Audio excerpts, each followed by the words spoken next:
All right, everybody. This is part two, continuing on. Without further ado, well, wait a minute. If you haven't watched part one, I'm going to have the links in the description. Please watch part one and then come back to here. Make sure you like, subscribe, and share. And blow up the comments. Blow them up. Now, without further ado, continuing on part learning our rights. And now I'm going to introduce James Maddison. James, thank you so much for joining us tonight.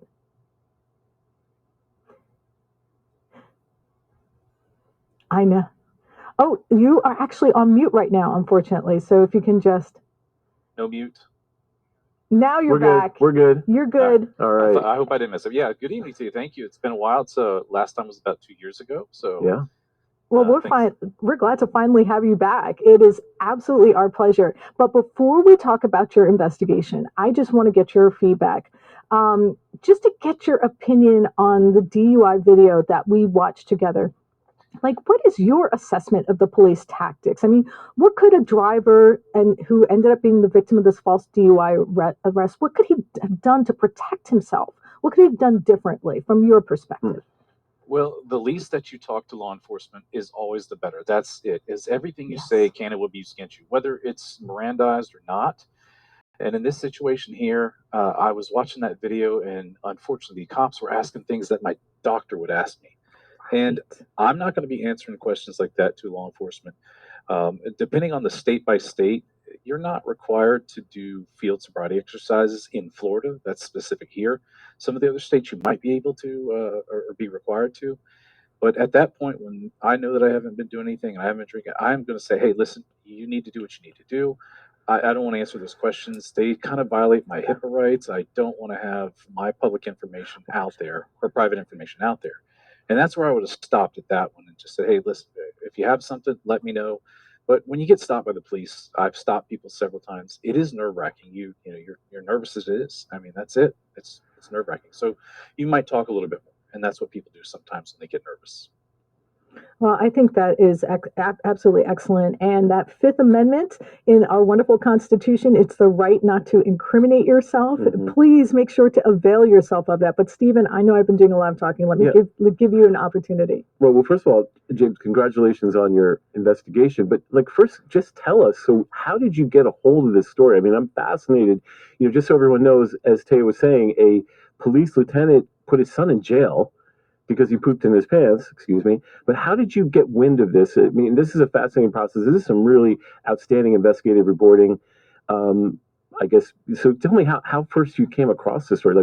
Who tipped you off? Well, you don't have to give me your sources, but how did you learn about it?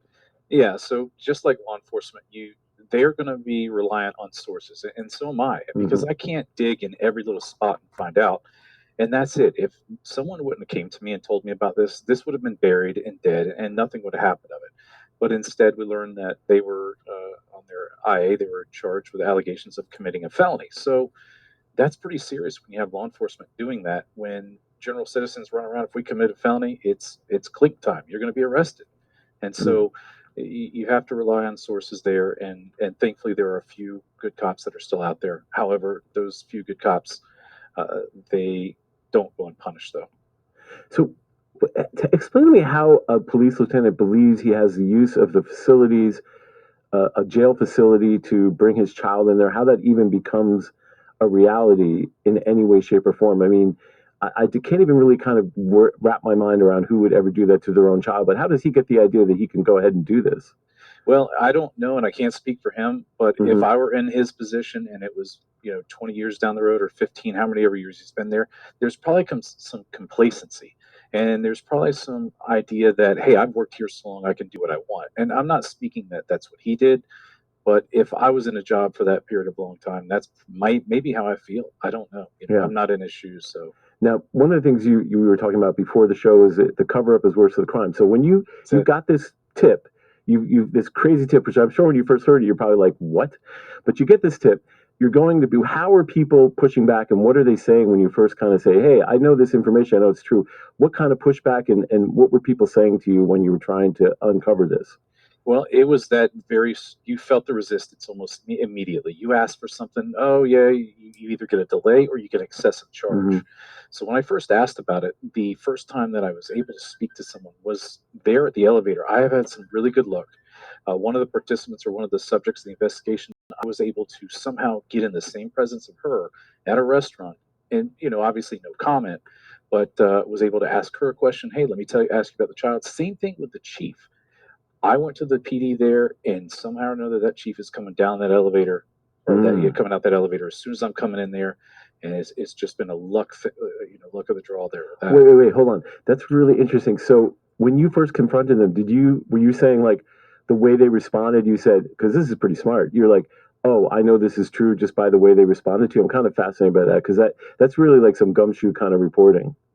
I mean, we all know body language. You can, if you're married, if you're not, your kids, when someone's lying to you. You feel it. Right. It's just one of those things. Mm-hmm. And when I asked him that question there, and he was reaching to knock on the door to get away from me as soon as possible, I was like, yeah, there's something going on. And at the time that I asked him that, there was no IA, which it was true. There wasn't one, but the situation did occur, and it was something like 22 days after the incident. So there should have been an IA already started. Right. If we learn later that you're being alleged that you're charged with violating policy that says you committed a felony. So do you think your question started the IA investigation, or do they? Because then they knew you were snooping around. They knew someone knew about this, so they kind of tried to cover their backsides, in other words, and just try to quickly assemble an investigation. Yeah, it's possible that's what happened. I don't know. I have those details in there, but many times that is what happens in law enforcement. Mm-hmm. It's all swept under the rug until someone finds out about, oh, we got to do something about it. I got to smack you with a day off or two, but you're going to have to deal with this now because now the public knows. So I mean, there is a lot of cover up in different departments. They don't want you to get it out. Congratulations to you for that, for bringing this to public. But explain that to people who don't understand it. So you're a cop, you see some lieutenant bring his kid and lock him in jail, and you're like, wow, that's really messed up. But I'm just going to keep this under the rug. We're just all going to look the other way. And even though you know a great injustice occurred, or you see it in arrests and beatings, and all, explain that psychology to people who aren't cops, who don't understand it, because it's kind of fascinating. Yeah, someone told me one time that the thin blue line is not a brotherhood of law enforcement. It's actually whoever you're loyal to that's in the head of the department. Because if you cross that line, you're out of there. And that lieutenant said that there was people that seen this happening and what was going on, and a few of them came out and said something. They were interviewed by FDLE, but from what I was told by the source is that they were ultimately punished somehow or some way. So that's it. If you're in that psychology there, you see something like this, even though police tell us citizens, see something, say something, and they Right. make our information public.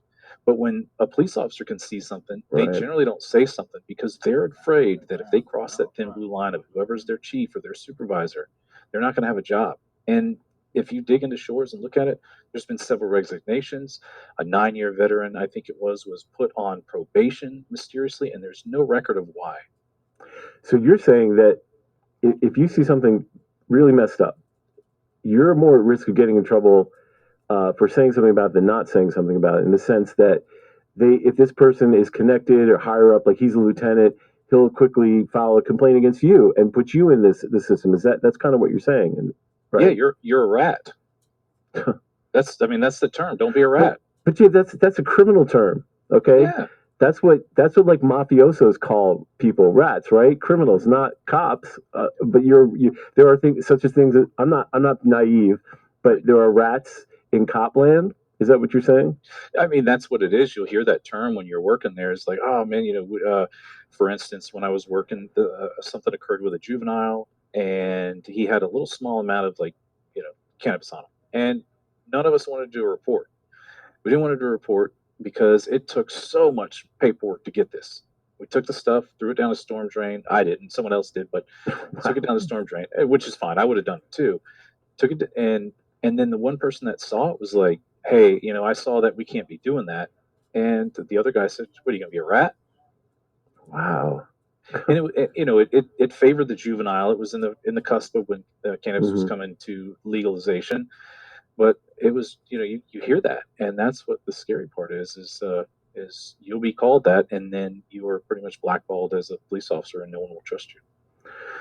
I mean, that just seems so inimical to the idea of having a just system where if you say one wrong thing, your career is over. If you expose anything that's wrong, it just seems to me that the system will ultimately be corrupted by that, right? I mean, there's no way around it that it won't be corrupted. If people can't say, hey, you made a mistake or you did something wrong. But to see if I say anything, it's the end of my career. I just don't see how that system functions. Well, let me break it down in syllables. It's justice system, right? Okay. Just us. That's generally what it is. I mean, you think about Right. it. Yeah. But and that happens in every agency. I did another story where a captain of a police department was taking money from a disabled adult. Everybody knew about it, but they turned a blind eye to it, and Right. and that's just the way it is in this law Yeah. enforcement. So, what was a turning point for you where you said, I can't take this anymore? And I know you told this story to us before, it's still fascinating, but where you said, I've just got to not be a part of this system. What was for you? Was there a moment, or was it just a long progression where you said, okay, I'm done. Yeah. I'm going to be a civilian? Well, leaving the law enforcement, I was making like 35 to 45,000 a year, and I was getting a girlfriend, now my wife, and I just couldn't afford to live like that. It was a low paying job. I was making 11.08 full time. And then when I was on motors, riding the motorcycle, it turned into like $16 an hour. And that's after 8 years of work. And then Wow. I said, you know what, I'm done. I'm going to go pursue a career with a father with a construction company. And that was it. Do you have any regrets, or are you happy with the choice you made? Oh my gosh, it's so freedom. There's so much freedom when you work for yourself. And ultimately, I started little small businesses that kept us afloat during the 2008, 2009 crash, but those blossomed into shipping businesses, and I love it. It's working from home, it's freedom. And after I left law enforcement, I actually watched the guy that is in here in the standby room, James Freeman. I was watching him afterwards, and what happened is I was building a house, and the neighbors were upset. He called code enforcement a bunch of times. It turns out he was married to one of the people at the city, and they just ultimately were after us for building this house, calling code enforcement violations. Mm-hmm. And that was the turning point. I said, what is going on here? They came and searched my backyard, tried to write me up on code violations, and then the police came, would let me sign stalking charges against the neighbor. And I said, if they're doing this to me, are they doing it to someone else? I turned on on YouTube, and I'm telling you, I found James Freeman and yeah, a couple other people. I think James Freeman said a lot of people on the cop watching path. Oh, yes. But Yeah. just let me ask you a question, and this is for me personally. So what do you think is better, being a journalist or being a cop? What do you enjoy more? Oh, doing what I do now. I love this. I mean, it's intriguing. There's some elements of the surprise when you find something. When you open up an email and you look through an email string, Yep. and you find some detrimental stuff in there, it is perfect. You get excited for that. You find it, and also you help people all the time, helping people get some satisfaction with law enforcement and some resolution with it too. So, well, I think the public owes you a huge debt for breaking that story. Oh, absolutely. That poor child. I mean, I can't even imagine. I know. And the thing was is that I had been listening to some of the video evidence that James had gotten, and I was listening to the police officer describe what he did with the child, saying, "Oh, I only put the child in handcuffs." And in the jail cell for 13 minutes. And I knew the jail cell is really dirty. So I made sure to put them in the part of the jail cell that was the least problematic. And he did what I expected him to. He started to cry. That was the response I expected. And he had mentioned that previously his wife had done the same thing, and he brought the child back because it hadn't worked. Now, interestingly enough, someone in the comments said, it's his child. He can do what he wants. Ooh, That's an interesting response. First Amendment. First Amendment, I mean, look, we want to have a robust discussion. Right, absolutely. I don't necessarily agree with that idea, but I think the more important point in James's story is that people should know about it if you're going to use a public facility to discipline your child in a very sadistic way. I think the public has a right to know because, James, I mean, in a lot of ways, some of these cops become chronic, right? In some sense where they do one crazy thing and they get away with it and they do another crazy thing, right? I mean, it's not just always an isolated incident. Yeah, and listen, in our area, there was two teachers that were teaching the ESE students, exceptionally education. I don't know the acronym, but they were teaching those students, and they were having some issue. They stuck them in a bathroom and locked the door. They were arrested for false imprisonment. And yes, that's different from what the viewer was saying about, we should be able to parental discipline our child, but the trauma that a child receives when they are utilized as they are in something like this. If I don't have dogs, but if I have a dog crate in my house and I stuck my child in there, because guess what, my dog doesn't poop in the crate; it always waits to go outside. I would be arrested for false imprisonment. I mean, that's exactly it. There would be in there, but then you add the element of handcuffs. That's just not that. My child is 5 years old. He has some potty training issues sometimes. He has that. Every once in a while, he has an accident. We don't go off into some tangent and do that to our child. And I agree that I have a cat in the background. Well, James, can't you just write him a citation? Well, I mean, you should be able to do something like maybe conduct a thorough investigation instead of just throwing it under the bus. Right. But yeah, I would never absolutely put my child in any cell. I never threaten my children with, oh, there's a cop over there. If you do something bad, they're going to get you, because I want my children to be able to go to a police officer if they need help. Very rare that they would, because they'll be with us and that. But along the lines of, you don't want them afraid of people, because that's what you condition your children for. So. Yeah. Now, you said before we went on air that you were going to work on a skit. What if a police officer is in retail? Is that actually something that your viewers can look forward to seeing? Yeah, so we've got 3 people that are involved in it, and it's going to be banter back and forth. If you walk up to a counter and you say, "Hey, real quick, I just need to ask you something about there," it will be the responses of the law enforcement, how they would treat you on the street, but it will be in a retail setting. Yeah. Oh, I can't wait to see that. I cannot wait to see that. Now, look, I just wanted to make sure there are 1 or 2 questions we have here. I'm hoping you'll stick around. There's one question I had to make sure to ask you because of your level of expertise, James. And what would be, now this is, of course, you're non-legally binding, you are not a lawyer advice, but what would your advice be when someone is stopped by police while they are in the process of recording? What would your advice be? So if I'm out there holding a camera and you're filming and you're approached and confronted by the cops, the first thing you want to say, "Sir, am I being detained?" And if he says yes, then you say, "Well, I don't have anything to say to you. I'm just going to stand here quietly. If you have any questions, I want to direct them towards my attorney. I want to have him here during questioning at all times." And that's it. And then it should be over. They shouldn't ask any questions. They may ask you for that driver's license, ID, and you can always ask them. I mean, if you ask more questions than they do, it puts them on the offensive. But, all right, am I being detained? Well, yeah, you are. Well, can you just tell me what I'm being detained for, so I know what I'm expecting here? What did I do? How do you recognize me as the person that you need to detain? I'm standing here filming, doing a legal and lawful activity. And if they continue on, you may have to provide ID. A lot of people say take the arrest, and that's just one of the things that you never want to do. You can be violated without being arrested, because that starts the criminal justice program. And as you said earlier, 2 years on this case. They will stretch out these criminal cases so that you have nothing for a civil case later on. Wow, that's a good an point. Excellent point. Run out the statute of limitations on the federal. That really is an excellent point. Yeah. And James brought up something really important, which is, initially it's there can be a stop that's consensual, and then there's a stop that's a detention, right? Yeah. So you need to find out, am I being detained? If you're not, my advice is get out of there, unless you absolutely feel obligated to continue to recording, because I personally don't want to see anyone have to interact more with the criminal justice system than necessary. I have seen it destroy too many lives, and I don't want to see anyone else go through that. And if you say, even for the best of reasons. Jim, can you say, if they say yes, you're being detained, could you say what's your probable cause or what's your reasonable articulable suspicion? Can you go that far, or is it better just not to say anything more? Well, the reasonable articulable suspicion is for the charging affidavit. They don't have any obligation to tell you that. Okay. But if you can peacefully and get that out of them, well, I think you're suspicious. You set yourself up for an easy dismissal for a case if they do arrest you. Not legal advice, but that's what could happen. If they're saying, well, you're just out here and you're walking around with a camera, that's kind of weird, I need your ID. That's not reasonable articulable suspicion of a crime. That's you putting some opinion on something that you're trying to make it illegal for me to be here filming. And now you're going to set me up for resisting or failure to ID.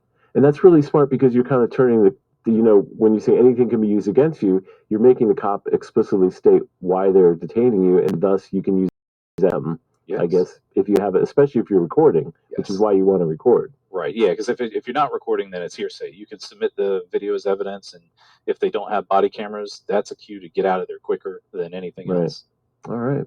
Well, Jim, this has been That's great. You know what the thing is, there are so many questions I would love to ask you just to like get more details, because I think even I learn something about the law every day. I mean, the criminal code, you know, that section 18 or all the criminal codes, you could literally spend lifetimes going through it and still not come across every criminal code. And unfortunately, Yeah. unlike police officers, ignorance of the law is not an excuse for us. No. So No, there's no qualified immunity no for qualified immunity for the us. citizenry. No. Right. So I just think I guess should we bring in James? Yeah, Should we let's bring in James the other James? It's Yeah. so funny. There are people in the comments who are saying it's ginger night. It is definitely ginger night. Whoa. Okay. Oh my gosh. So let's bring in James. Well, let me. Oh, you know what? Let me give James. The other James got an intro, so this James deserves his intro too.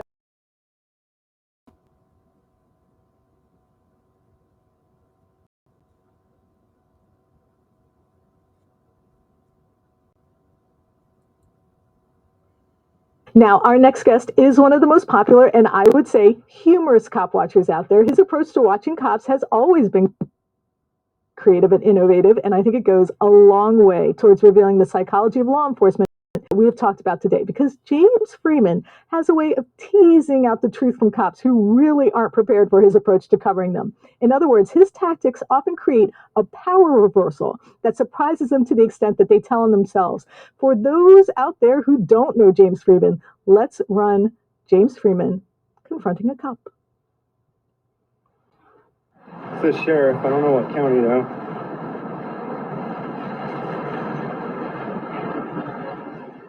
Criminal Interdiction Unit, State of Texas Sheriff's Office. Looks like license plate readers. Hey, what's up? Yeah, how about you?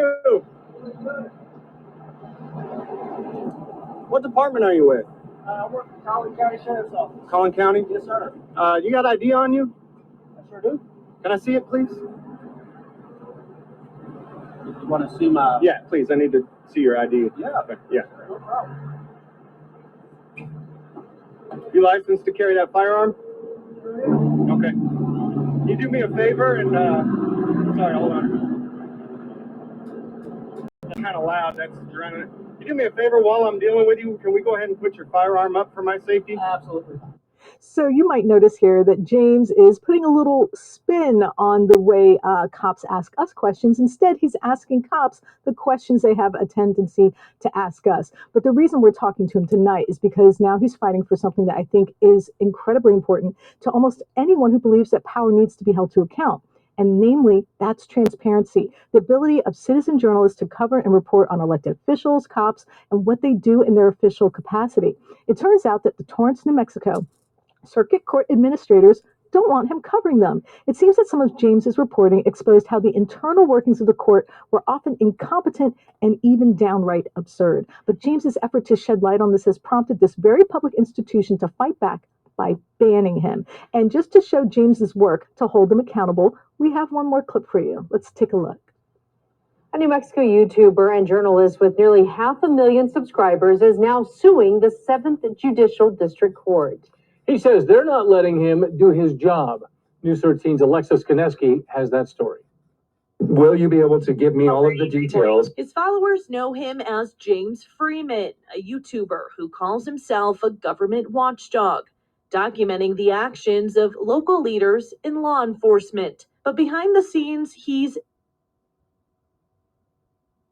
I started trying to point out government corruption because in my daily life, running a business, I was constantly dealing with issues with this little stuff with the state where they were constantly breathing down my neck. For the past 6 years, he's been in and out of the courtroom covering cases, but lately he's not allowed. There are some very specific ones that people have asked me to at least view and show the public what's going on. And they denied me at every corner. Not only that, but they started calling the police on me and tried to have me arrested. He says it all started back in January when he sat in on a court hearing in Estancia. Springer says he was just observing when a hearing officer yelled at him to leave the courtroom. He later requested the court audio and published a story about what he heard. He had allegedly told both of the individuals on both sides that it was illegal to cuss at each other in a text message and that they could be thrown in jail for a year for doing it. As part of that story, he confronted the hearing officer. I just asked you to leave my courtroom, and if not... Well, I was told by quite a few people back there that you had demanded that they arrest me and bring me back into the courtroom for a contempt hearing. Then you were told very wrong. And that's when Springer says the order came down. After I ran that story, they made an administrative order saying that I can't come to the courthouse anymore. Court documents say Springer was harassing staff, but he denies that. He's now filed a lawsuit going after the 7th Judicial District Court, 2 judges, a court clerk, and a court administrator, who he says are violating his civil rights. The goal, he says, is to bring transparency back to the court system. They're not always doing it right, but they're not always doing it wrong. But transparency is needed. Alexis Ganeski, KRQE News 13. We reached out to the 7th Judicial District Court. They said in a statement they do not comment on pending litigation. So, as you can see, James has applied his uniquely deliberate reporting style to the wheels of justice in New Mexico, and the people and institutions he has put under his own unique microscope just don't like the attention. So, to talk about his fight and the lawsuit and why his coverage is critical in the state of government and cop watching in general, I am joined by Mr. Freeman himself. James, thank you for joining us. Hey, thank you. Okay, this concludes part 2. And we're going to move forward to part 3. Follow along because I'm going to be releasing them back to back within a half hour each. So they all, like, you watch one, the other one's coming right out so you can get to it. All the links will be in the description. Make sure you go give a shout out to these guys and tell them I sent you. And let's get to part 3. Make sure you're subscribed to the channel, like and share, and definitely